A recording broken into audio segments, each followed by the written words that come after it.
now time for the Jets Player Spotlight, brought to you by Advanced Radiation Centers of New York and Tullamore Dew. And in that spotlight is Darrelle Revis. Darrelle, Michael and Don, how you doing?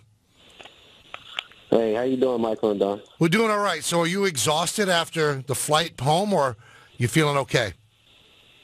Actually, I'm well rested. I slept, 6 hours on the plane coming back, so I'm fine.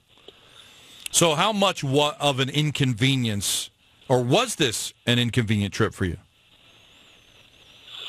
You know what? It was a little off the grid, I can say, Michael. It was just a little off the grid because it was in a neutral site that we had to play in. But,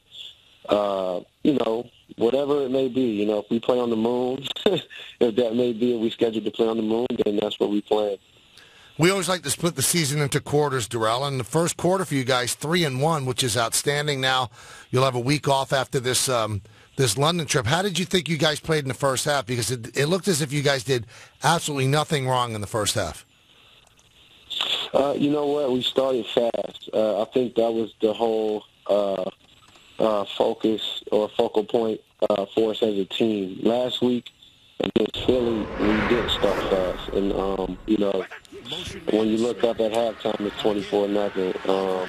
So the focal point for us this game was to really start fast and jump on the Miami Dolphins as quick as we can, and that's what we did. So how do you explain the complete role reversal from starts from 1 week to the next? You know what? It's focusness. We did have a great week of practice against Philly. I just think during the game time, we just started slow, and they had an up-tempo offense. I feel like we really managed to play well, but we made a couple of great plays, a couple of great runs on us, and you got to give credit to Philly. But Miami, our focal point was just really start fast and just really key in on what we needed to do to win the game against Miami. Darrelle Revis, our guest here on the Jet Player Spotlight. Was there a letdown in the second half? Did you just guys look at the clock, let's get this over with? Because you did not play as well in the second half as you did the first. Well, the game is all about,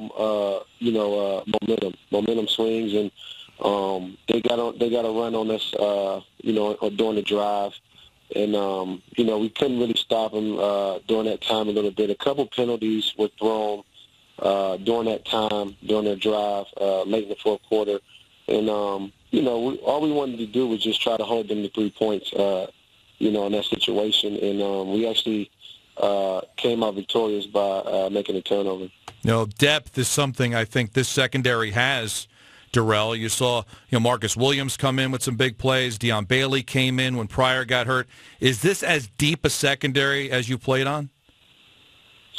Yes, we have a lot of depth. Guys are interchangeable. I call all of us hybrids because guys can play inside. We got players that can play outside as well at the corner position in the slot as well. So we have a lot of confidence in the guys that we have on the roster. After watching this game, you kind of realize, Darrelle, how much Ivory and Decker mean to the team. And maybe if you guys had them last week, the Eagle game was a little bit different. Watching from the sidelines, how different is that offense with the full complement of weapons? Oh, it's those two guys, you got to give them credit.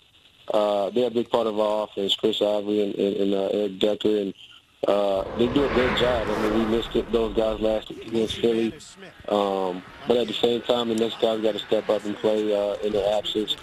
But this week, you can see they played lights out. Chris Ivory played lights out. He had 166 yards, and Decker is always coming up to make a great catch or a great play. So we both count on those guys a lot. Now, you mentioned the two pass interference that led to the touchdown. Looking at it on television, it looked like Cromartie got a piece of jersey. Not sure what you did, Revis. Did you question did you question the officials after that call on you? Yeah, I did. And I maybe questioned them about a couple of the other ones that we had too. That's an iffy rule. The way that how tight they call it, if you want to say. But it's just a rule that you always just try to ask questions to see how, basically how you can better play it. I mean, we already had a disadvantage anyway on defense of covering these, these great athletes at wide receiver position, and it's pretty tough. So, the only thing you can do is really just ask questions and try to learn how to better play it.